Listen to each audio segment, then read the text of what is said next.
The phone rang at 2 in the morning, cutting through the silence of Daniel Cooper's small apartment. He grabbed it on the second ring. Already knowing this would not be good news, nobody called a biomedical engineer at this hour unless something had gone very wrong. Dr. Cooper, this is Commander Lisa Rodriguez from Peterson Space Force Base. We need you at the following coordinates immediately. A helicopter is already on its way to your location. Daniel sat up in bed, his mind clearing fast. What happened? Something fell from the sky an hour ago. Something that was not ours. We need your expertise. 20 minutes later, Daniel was in a military helicopter racing through the dark Montana sky. Commander Rodriguez sat across from him, her face tight with tension. She handed him a tablet showing thermal images of a crash site. The object came down in a remote area northeast of Great Falls, she said over the noise of the rotors. No explosion, no fire. Whatever it is still intact. You think it is a satellite? Daniel asked, though he already suspected the answer. Satellites do not send out distress signals in languages we have never heard before. The crash site was surrounded by military vehicles when they landed. Bright lights illuminated a vessel half buried in the rocky ground. It was roughly oval-shaped, about the size of a small truck, made of a material that seemed to shift colors in the light. Daniel felt his heart pound as he realized what he was looking at. Is anyone inside? He asked. Yes, Rodriguez said. And she is alive. They approached the vessel carefully. A section of the hull had been peeled back by the impact, creating an opening just large enough for a person to fit through. Daniel pulled on a hazmat suit and followed Rodriguez inside. The interior was cramped and filled with equipment he could not identify. But his attention locked immediately on the figure slumped in what looked like a control seat. She was humanoid in basic shape, with 2 arms and 2 legs. But that was where the similarity ended. Her skin was pale gray and covered in fine scales that caught the light. She had large eyes, currently squeezed shut in obvious pain, and a narrow face with no visible nose, just small slits where nostrils might be.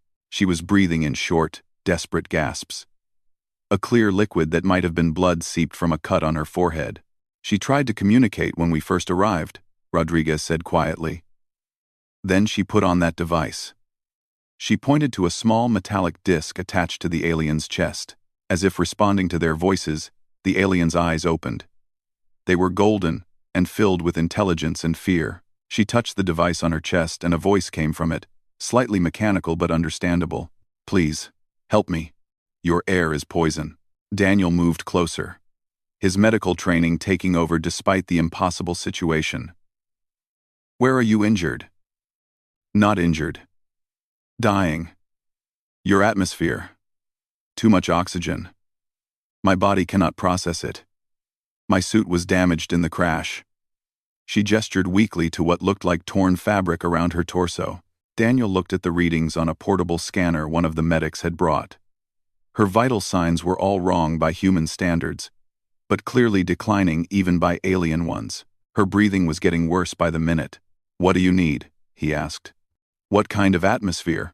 The alien, struggling to focus, touched her device again. It projected a holographic display showing chemical formulas. Daniel studied them, his mind racing. Methane, nitrogen, sulfur compounds. Almost no oxygen, he muttered. Commander, we need to create a sealed environment right now. How long does she have? Rodriguez asked. The alien answered herself. 2 days. Perhaps less. My ship sent distress call before crash. My people will come. But they are 6 days away. Daniel felt a cold weight settle in his chest. 6 days was too long. Whatever they were going to do, they had to do it now. Can you tell me your name? He asked gently. I am Kira Eth, ambassador of the Varani people. I was coming to observe your world, to determine if your species was ready for contact. She laughed weakly, a sound like wind chimes. This was not how I planned to meet you. My name is Daniel. We are going to help you, Kira Eth. I promise you that. Over the next hour, they worked to stabilize her as much as possible. They brought in a portable medical tent and created a rough containment area around the crash site. Daniel had them pump in nitrogen to lower the oxygen levels, but it was a crude solution. Kira Eth's condition continued to worsen. By dawn, more specialists had arrived. Daniel stood outside the containment area with Rodriguez and a team of doctors and engineers. Looking at the data they had gathered, "This is impossible," one of the doctors said flatly. "We cannot replicate an alien atmosphere with the equipment we have here. We need to move her to a proper facility." "She is too weak to move," Daniel said. "The transport alone might kill her." "Then what do you suggest?" Daniel looked back at the containment tent where Kira Eth lay struggling for each breath. He thought about the experimental projects he had been working on, the technologies that existed only in labs and research papers. Ideas that were years away from practical use. They did not have years. They had hours. "We build what she needs," Daniel said. "Right here, right now." "With what?" Rodriguez asked. "Dr. Cooper, I can get you resources, but we do not have alien technology." "No," Daniel agreed. "But we have human technology. And human technology has one advantage. We make it do things it was never designed to do." He pulled out his phone and started making calls. First to Amy Hart, a chemist he had worked with on a project for synthesizing complex molecules. Then to Kevin Zhang, an engineer who specialized in microscale manufacturing. Finally to Greg Williams, a doctor who understood both human and theoretical xenobiology better than anyone Daniel knew. "What are you planning?" Rodriguez asked as he finished the last call. Daniel looked at the eastern sky, where the sun was just starting to rise. "I am going to save her life. Even if I have to invent a miracle to do it." And inside the tent, Kira Eth watched the humans moving around outside. She had studied them for months from orbit, learning their languages, observing their behaviors. The Varani Council had sent her to judge whether these strange creatures were ready to join the galactic community. Some on the council feared humans. They were aggressive, destructive, capable of terrible violence. But they were also capable of remarkable compassion. Kira Eth had watched them rescue each other from disasters, sacrifice for strangers, fight against impossible odds to save lives. Now her life was in their hands. She had never imagined the test would become so personal. Her breathing grew more labored as the oxygen continued to damage her cells. Through the clear walls of the tent, she saw the human called Daniel talking urgently with others. She did not know if he could truly help her, but she saw the determination in his eyes, the absolute refusal to accept her death as inevitable. It was the most human thing she had ever witnessed. And somewhere deep inside, despite the pain and fear, Kira Eth felt a spark of hope. Amy Hart arrived first, her equipment van pulling up to the crash site just as the sun cleared the horizon. She stepped out carrying 3 cases of chemical synthesis gear, her eyes wide as she took in the scene. "You said it was urgent," she told Daniel. "You did not say it was aliens. Would you have believed me?" "Fair point." Amy set down her cases and looked toward the containment tent. "So, we are really doing this? Building life support for an extraterrestrial?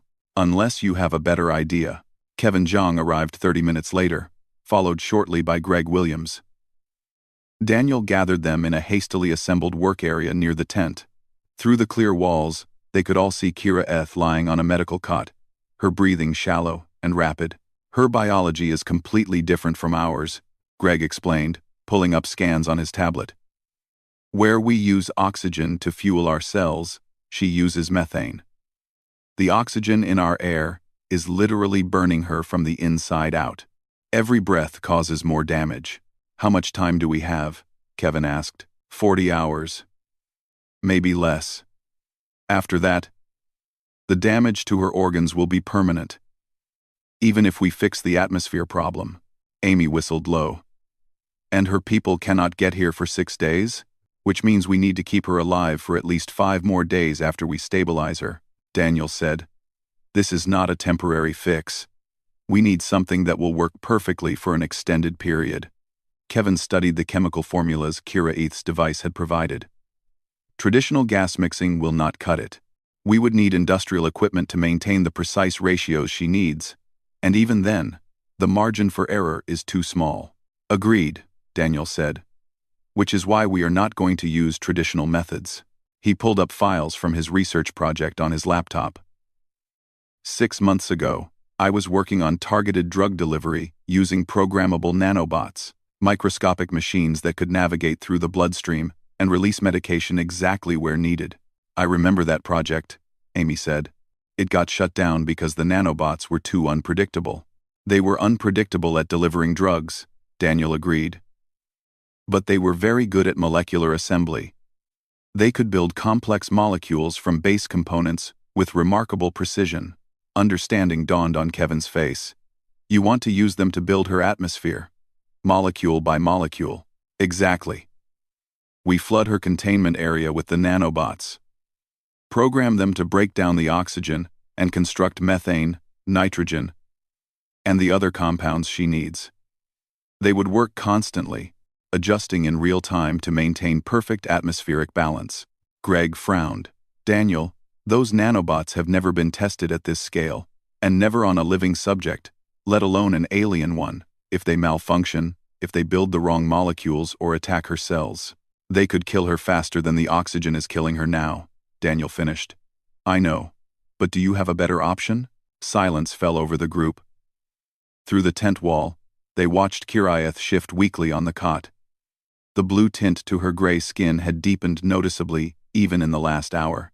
No, Greg said finally. I do not have a better option. Then we try, Daniel said. Amy, I need you to synthesize the base chemicals the nanobots will use as building materials. Kevin, work with me on reprogramming the nanobots and designing a containment system that can deploy them effectively. Greg, monitor Kiraeth and be ready to intervene if things go wrong. They worked through the morning and into the afternoon. Amy set up her portable lab and began producing the chemical precursors they would need. Kevin and Daniel hunched over laptops, rewriting the code that controlled the nanobots' behavior. Commander Rodriguez brought them meals that went mostly uneaten. She also brought news from Washington that Daniel chose to ignore for now. Politicians wanted the alien moved to a secure facility. Scientists wanted access to her technology. Everyone had opinions about what should be done. Daniel focused on what mattered, keeping Kiraeth alive. Around noon, she requested to speak with him. Daniel entered the containment area, wearing a full hazmat suit to protect himself from the altered atmosphere they had created. How are you feeling? He asked. Worse, Kiraeth said honestly. Her voice through the translator was weaker than before. I can feel my body failing. The oxygen has damaged my respiratory system. My circulatory organs, even breathing the nitrogen you have provided is difficult now. We are working on something better, much better. But I need to know more about your biology. Over the next hour, Kiraeth described her world and her people. The Varani had evolved on a planet with vast methane seas and a thick atmosphere rich in nitrogen and sulfur. They were an old species, having achieved space travel thousands of years before humans learned to write. We have met many species among the stars, she said. Each one different. Each one adapted to their own world. But we are all limited by our biology. I cannot breathe on Earth. You could not survive on my world. Most species in the galaxy remain separate because of these barriers. Is that why you came here? Daniel asked. To see if we had overcome those barriers? Kiraeth was quiet for a moment. I came to judge if humanity was ready to join the galactic community. My people have watched you for some time. You are a young species, aggressive and unpredictable. Some in our council fear you. And what is your judgment? I do not know yet. I have seen your violence in your history, but I am also seeing your compassion now. You barely know me, yet you are fighting to save my life. Daniel smiled behind his mask. That is what we do. When someone needs help, we help. It is not complicated. Perhaps that simplicity is what makes you special. By evening, they were ready for the first test. Kevin had modified a small containment chamber to hold Kiraeth. The interior was lined with emitters that would release the nanobots into the air. Amy had synthesized enough base chemicals to keep the system running for days. Daniel had reprogrammed the nanobots with the atmospheric formulas Kiraeth needed. In theory, They would break down the existing air and rebuild it into the proper composition.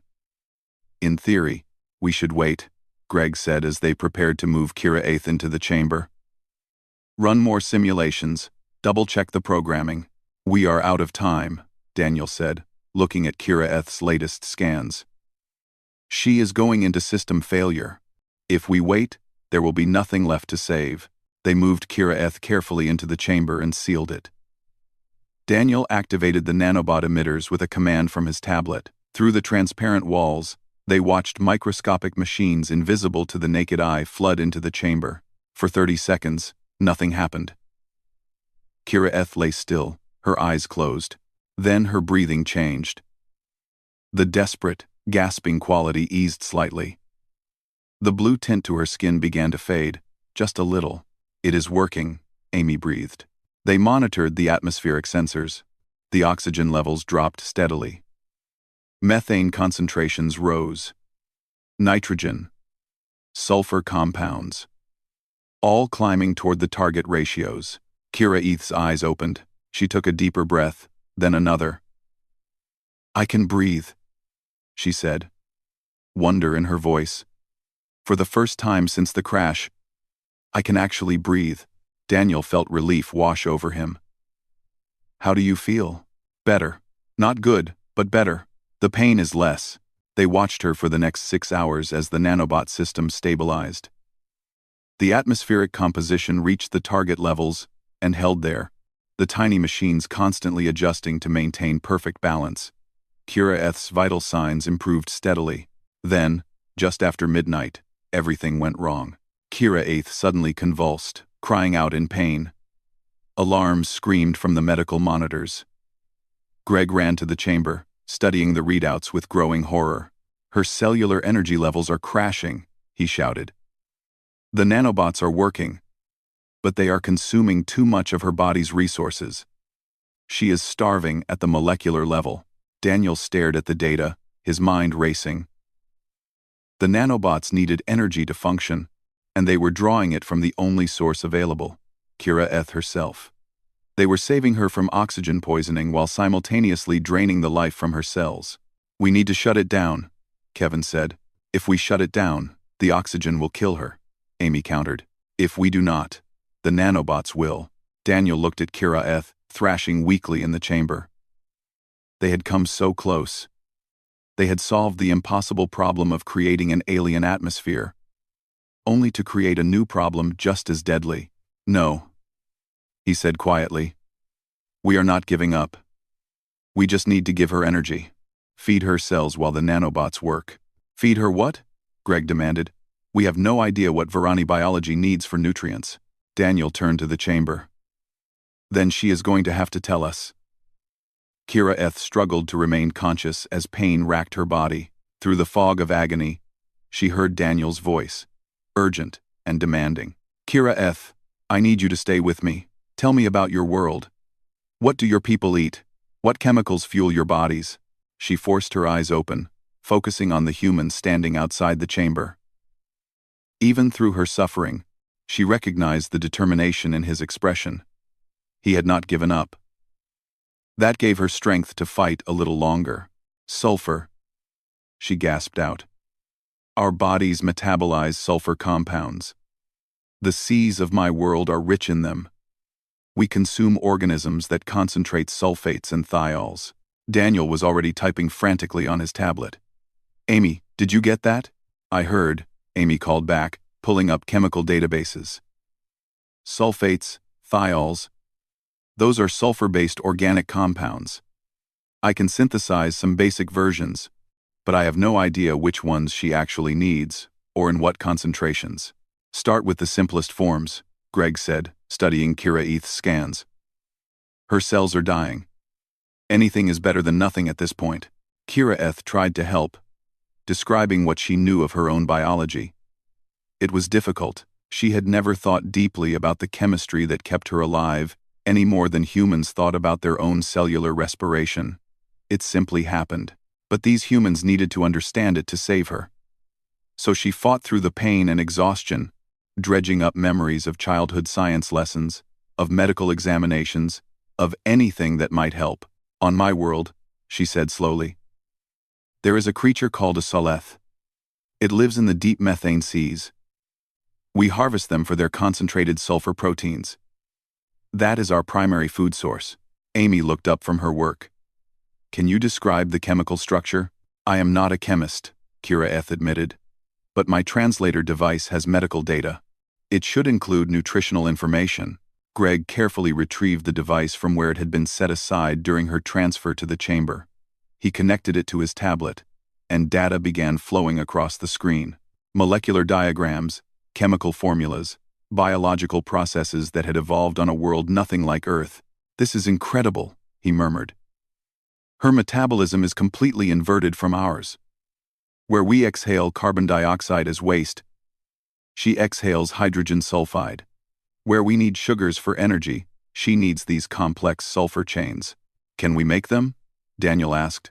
Amy was already assembling equipment. Some of them, yes. The simpler sulfates I can produce right now. The more complex proteins will take time. But I can create analogs that should work. Maybe. How long? 2 hours for the first batch. Maybe 3. Daniel looked at Kira Eth's vital signs. She does not have 3 hours. Then I will work faster. The next 90 minutes were the longest of Daniel's life. He watched Kira Eth growing weaker by the minute, while Amy worked with focused intensity, combining chemicals in precise sequences. Kevin assisted her, using microscale equipment to build molecules atom by atom. Greg monitored Kira Eth constantly, calling out her declining stats like a countdown to disaster. Her energy levels dropped further. Her breathing, which had improved so much with the proper atmosphere, grew labored again as her body simply ran out of fuel to function. Blood pressure dropping, Greg announced. Pulse becoming irregular. Daniel, if this does not work in the next 20 minutes, we are going to lose her. Amy did not look up from her work. Her hands moved with practiced precision. Measuring, mixing, adjusting. Almost there. Just need to stabilize the compound and neutralize the acidity. 15 minutes, Greg said, his voice tight. Daniel moved closer to the chamber. Kira Eth's eyes were closed, her breathing shallow. He pressed his hand against the transparent wall. Stay with us, he said quietly. Just a little longer. Her eyes flickered open. Why? She whispered. Why do you fight so hard for me? You do not know me. I am not even of your species. Does that matter? To most beings in the galaxy, yes, they help their own kind. They form alliances based on mutual benefit. But you risk failure, risk your reputations, risk everything to help a stranger. Daniel smiled. That is what makes us human. We do not help people because we know them or because it benefits us. We help because someone needs help. It is really that simple. It is not simple, Kira Eth said softly. It is remarkable. 10 minutes, Greg called out. Amy held up a vial filled with a pale yellow liquid. This is it. Synthesized sulfur proteins based on her nutritional data. It should provide the energy her cells need. Should? Kevin asked. Best I can do with the time we have. Amy handed the vial to Greg. It needs to be injected directly into her bloodstream, or whatever she has that is equivalent to bloodstream. Greg prepared a syringe, his hands steady despite the pressure. Kira Eth, I need your permission. This is an untested substance. It might not work. It could even make things worse.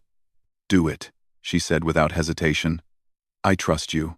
Greg entered the chamber through the airlock, careful not to compromise the atmosphere the nanobots were maintaining. He found a vein in Kira Eth's arm, or what seemed to serve that function, and carefully injected the synthesized nutrients. Then they waited. For 30 seconds, nothing changed. Kira Eth lay still, her breathing weak and irregular. Then color began returning to her skin. The deep blue tint that had marked her oxygen poisoning faded further. Her breathing deepened, became more regular. The medical monitors showed her cellular energy levels beginning to climb. Slowly at first, then more rapidly. It is working, Greg said, disbelief and joy mixing in his voice. Her body is accepting the synthetic nutrients. Her cells are metabolizing them. Daniel felt his knees go weak with relief. He grabbed the edge of a table to steady himself. "Amy, you did it." "We all did it," Amy said, but she was smiling through tears. Over the next hour, Kira Eth's condition stabilized. The combination of the nanobot maintained atmosphere and the synthetic nutrients gave her body what it needed to begin healing itself. The damage from the oxygen exposure was severe, but no longer getting worse. As dawn approached on the second day since the crash, Kira Eth was finally, truly stable. Daniel sat outside the chamber, exhausted but unable to sleep. Kira Eth saw him through the transparent wall and activated her translator. "You should rest," she said. "You have been awake for over 30 hours. I will rest when I am sure you are safe. I am safe because of you. Because of all of you."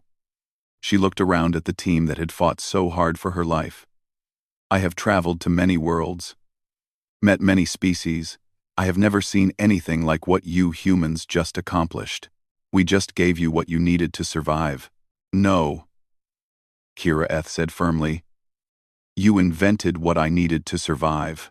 In less than 2 days, you created technology that does not exist anywhere in the galaxy. You built molecules that have never existed on Earth. You performed medical procedures on an alien species you had never even known existed until yesterday." She paused, gathering her thoughts. "The galactic community has species that are older than yours, more technologically advanced in many ways. But they accept the limitations of their technology. They would have said keeping me alive was impossible, and therefore not worth attempting. You refused to accept that impossibility, because accepting it meant letting you die," Daniel said simply. "Exactly. That is what makes you different. That is what makes you dangerous and wonderful at the same time." Before Daniel could respond, Commander Rodriguez approached with her tablet. Her expression was troubled. "Dr. Cooper, we have a situation. The news about the crash has leaked. The government wants to move Kira Eth to a secure military facility. They are sending transport within the hour. She cannot be moved," Daniel said immediately. "The nanobot system is calibrated specifically for this chamber. Moving her could disrupt the atmospheric balance." "I explained that. They do not care. They want her in their control." "I mind," Kira Eth spoke up. "There is something else you should know, Commander Rodriguez. Something I have not yet shared." "What is it?" Rodriguez asked. "My crash was not entirely accidental." The words hung in the air like a bomb. Daniel stared at her. "What do you mean?" Kira Eth's expression was difficult to read, but something like shame crossed her alien features. "The Varani Council sent me to assess humanity, to determine if you were ready for contact with the wider galaxy. Some factions wanted proof of your true nature. They arranged for my ship's systems to fail during atmospheric entry." "They crashed you deliberately?" Amy said, horrified. "They knew a rescue ship could reach me in time. But they wanted to see how you would react. Would you help a dying stranger? Or would you exploit the opportunity? Would you show compassion or opportunism?" Rodriguez's hand moved toward her sidearm. "You put all of this in motion deliberately? Endangered your own life as a test?" "Yes," Kira Eth said. "And I am sorry. I knew the risks when I accepted the mission. I did not know I would meet people like you. People who would fight so hard to save someone they did not know." Daniel felt a complex mix of emotions. Anger at the manipulation, understanding of the Varani's caution, but mostly, he felt tired. "Did we pass your test?" he asked quietly. Kira Eth looked at him, at the team that had saved her life, at the miracle of technology they had created simply because someone needed to be saved. "Yes," she said. "You passed in ways I never imagined possible." The revelation of the deliberate test hung heavy in the air. Commander Rodriguez stood with her hand still near her weapon, her jaw tight with barely controlled anger. "You could have died," she said to Kira Eth. "Your people gambled with your life to test us?" Yes," Kira Eth said simply. "And I agreed to it. In the galactic community, trust is not given freely, it must be earned." My people needed to know if humanity would help or exploit when given the opportunity. And if we had failed your test? Daniel asked. What then? Then the Varani Council would have recommended that Earth remain isolated, quarantined from the rest of the galaxy until you matured as a species. Rodriguez turned away, struggling with her emotions. I should report this immediately. Let my superiors decide how to handle it. You should, Kira Eth agreed. I will not hide what was done, but please understand. We have met species who would have dissected me for my technology, or held me hostage for ransom, or simply let me die rather than expend resources on a stranger. We needed to know what kind of beings you are. And now you know, Daniel said. He was angry too, but he understood the logic. Humanity was joining a community of thousands of worlds. First impressions mattered. What happens now? Now we wait for my people to arrive, Kira Eth said. They detected my distress signal. They know I crashed. A Varani rescue ship is 3 days away, traveling as fast as possible. 3 days, Amy said.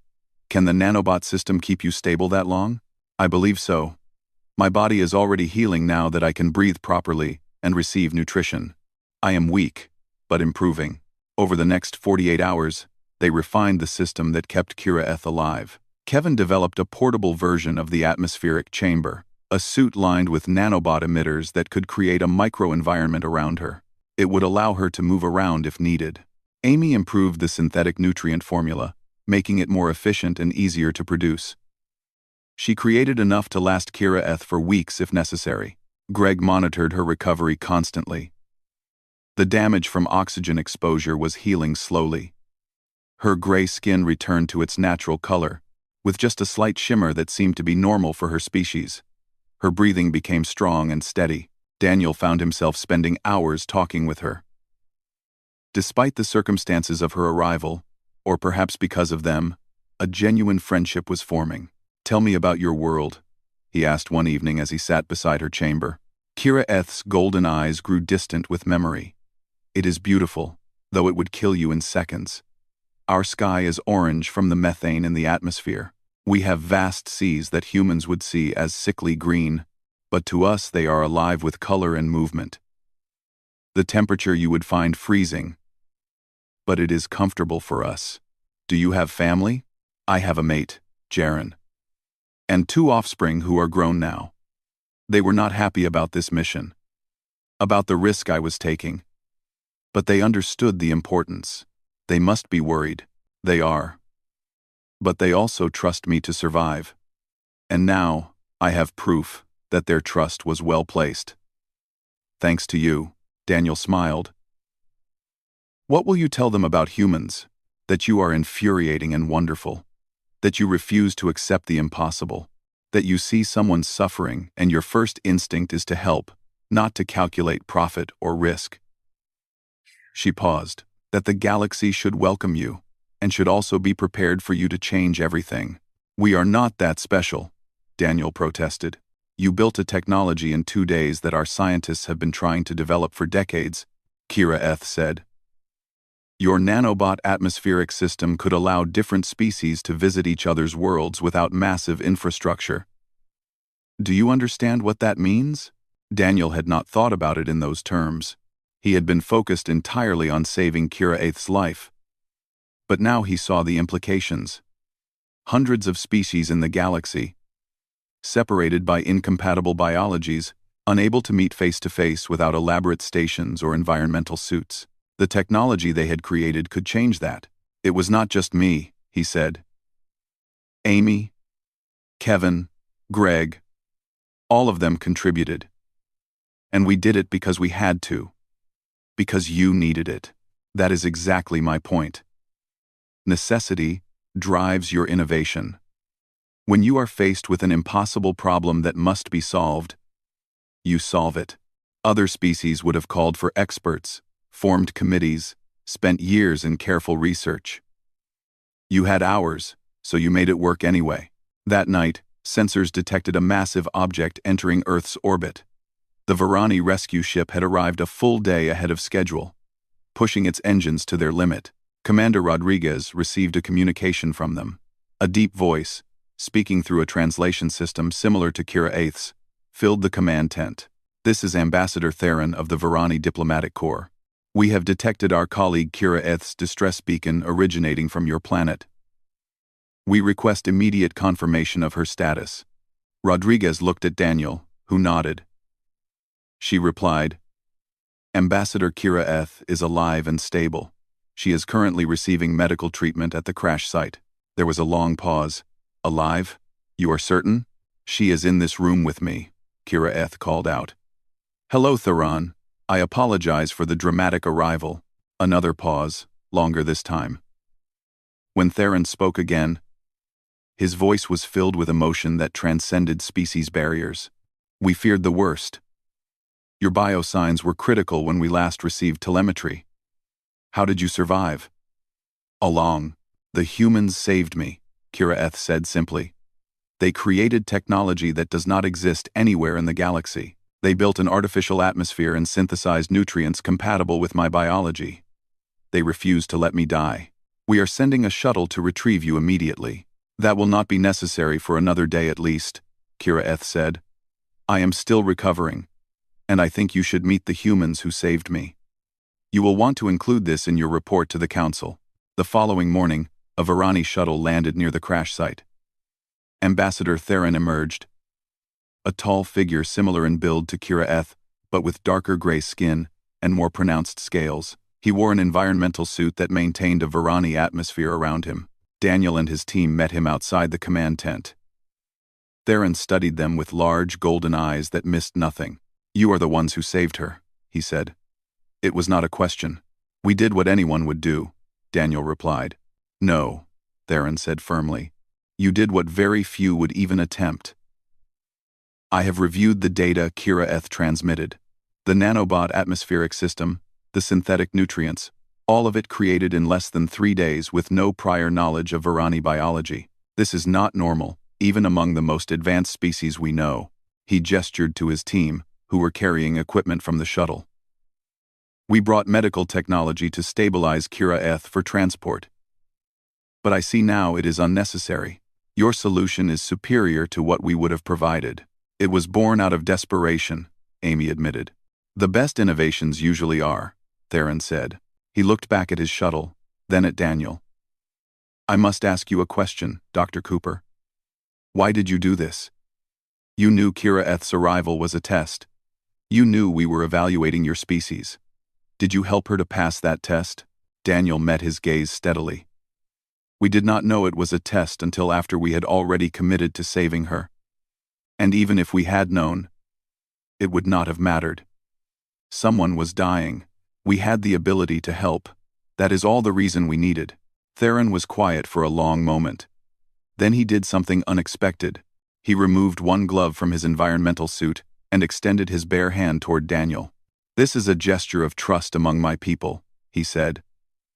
The atmosphere of your world causes me pain, as you know.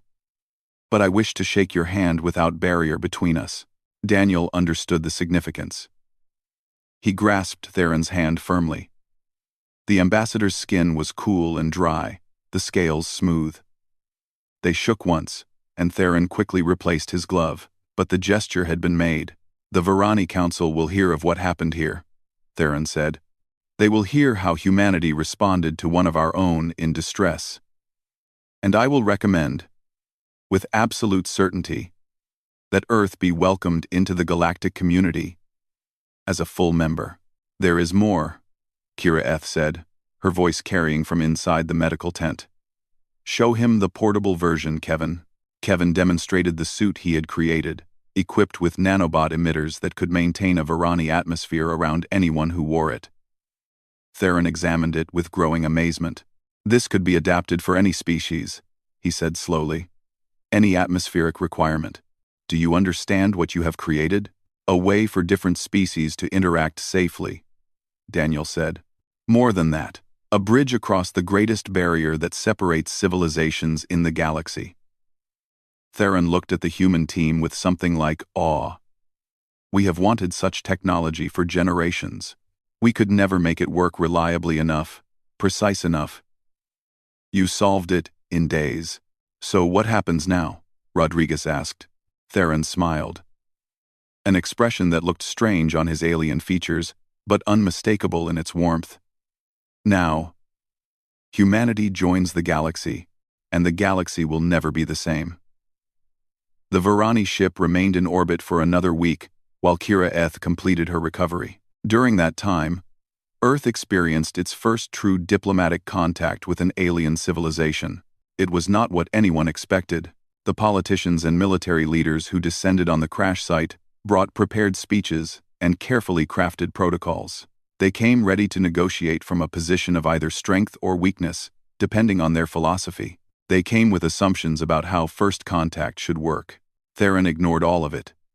Instead, he spent his time with Daniel's team, studying the nanobot technology with scientific fascination. Your approach is completely different from how we would have tackled the problem, he explained to Daniel and Kevin. We would have tried to create a perfect sealed environment. You accepted that some Earth atmosphere would always intrude, so you made a system that continuously corrects for it. We did not have time for perfect, Kevin said. We needed something that would work right now.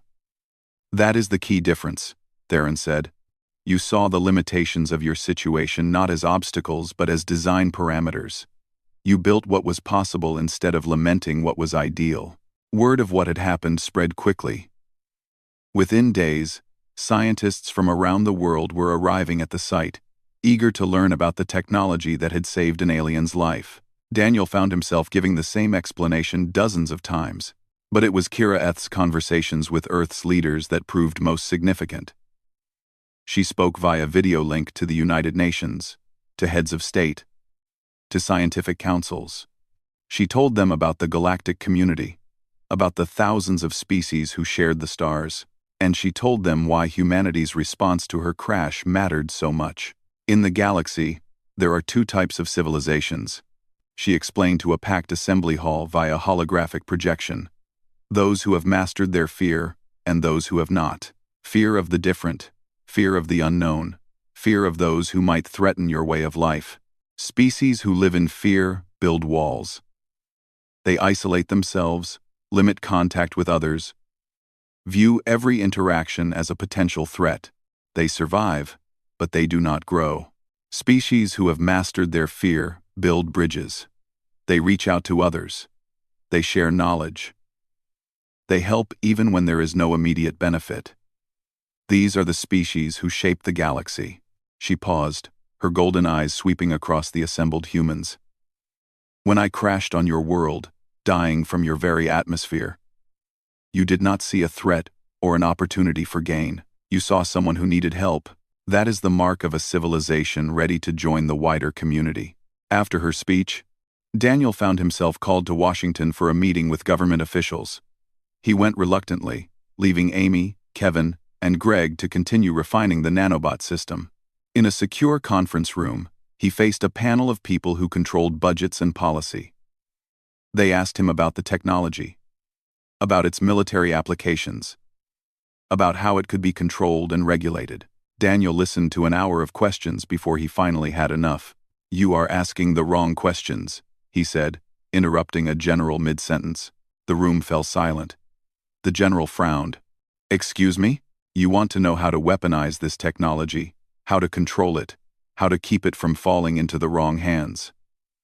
But that is not what it is for. Then what is it for, Dr. Cooper? Daniel stood up, facing the panel. It is for saving lives.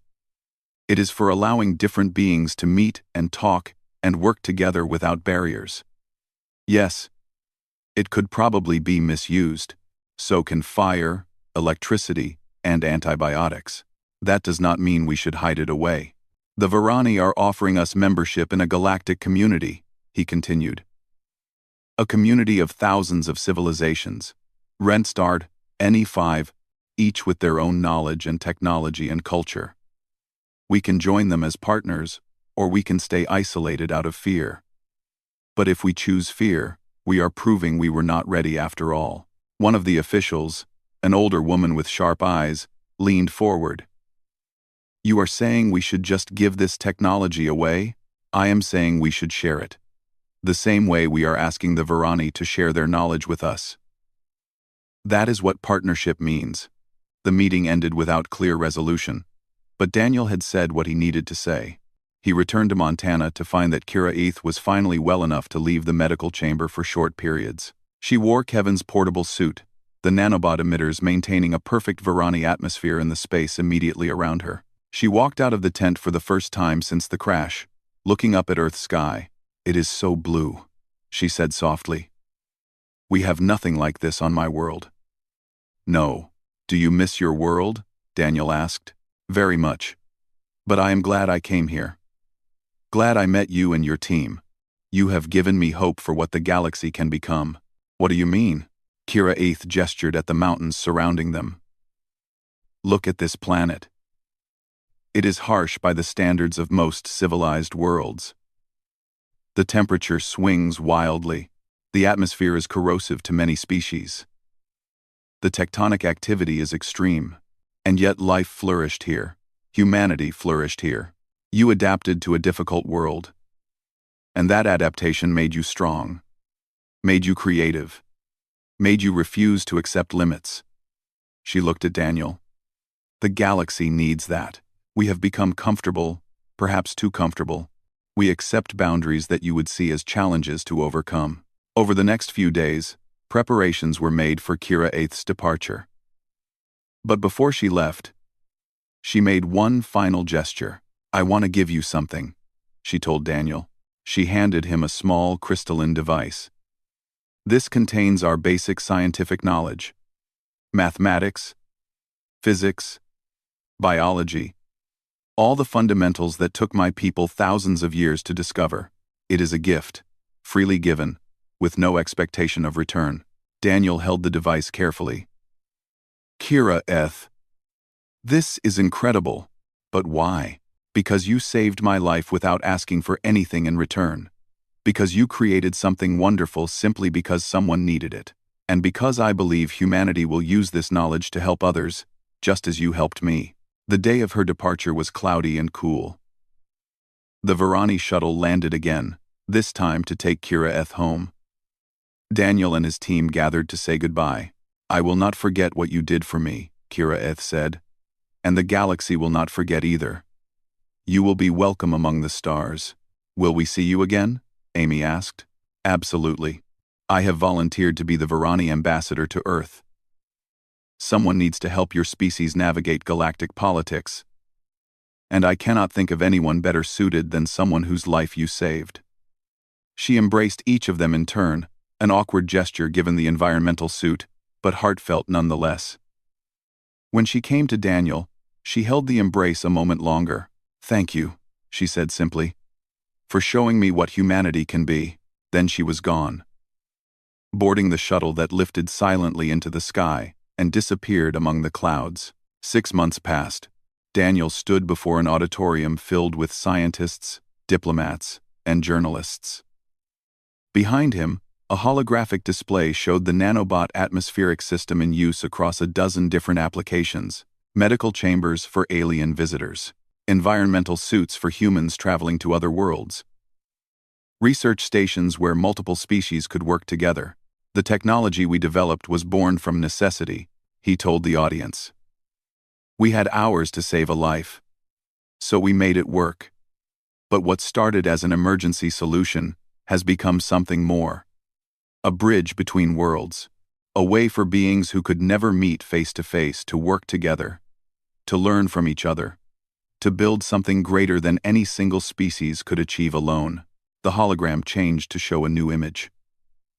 Humans and Varani working side by side in a laboratory on the Varani homeworld. All of them breathing their native atmospheres, maintained by the nanobot systems. "In 3 weeks, I will be joining that team," Daniel said. "Earth's first official delegation to another world. We will be studying Varani biotechnology and sharing our own knowledge in return. This is what first contact looks like. Not conquest or submission, but partnership." After the lecture, Daniel found a quiet moment alone. He looked up at the night sky.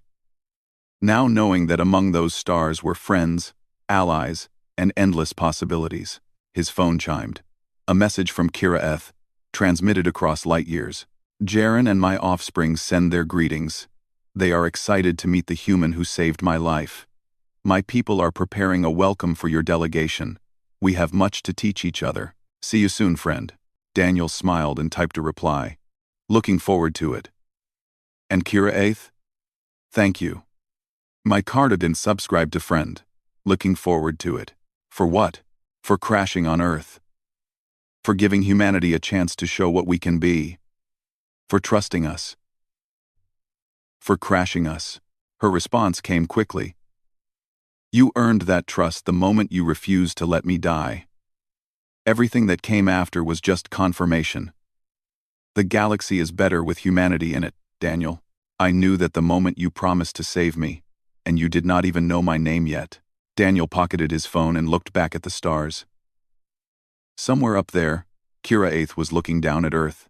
Two beings from worlds so different that one's air was the other's poison, connected now by friendship and mutual respect. The nanobot technology had saved her life. But more than that, it had proven something important. That differences in biology, in atmosphere, in evolution and culture, were not barriers that divided species. They were simply problems waiting to be solved. And humans were very good at solving problems. 3 weeks later, Daniel stepped off a transport ship onto the Varani homeworld. The orange sky stretched above him, and green methane seas rolled in the distance. His environmental suit hummed softly as nanobots maintained an Earth-like atmosphere around him. Kira Eth was there to greet him, along with her family. Jaren, her mate, extended a hand in the human custom of greeting. Her offspring, tall and curious, studied Daniel with golden eyes, so much like their mother's. Welcome to our world, Kira Eth said. Welcome home. And as Daniel looked around at this alien landscape, at the beings who had once been strangers and were now friends, he realized she was right. The galaxy was home now. All of it. Because a human had refused to let someone die, and in doing so, had forged a miracle that would connect worlds for generations to come. The air that would have destroyed Kira Eth had become the foundation for something beautiful. A reminder that the deadliest obstacles can become the strongest bridges, if you have the courage to try and the compassion to care. That was the human way. And the galaxy was better for it.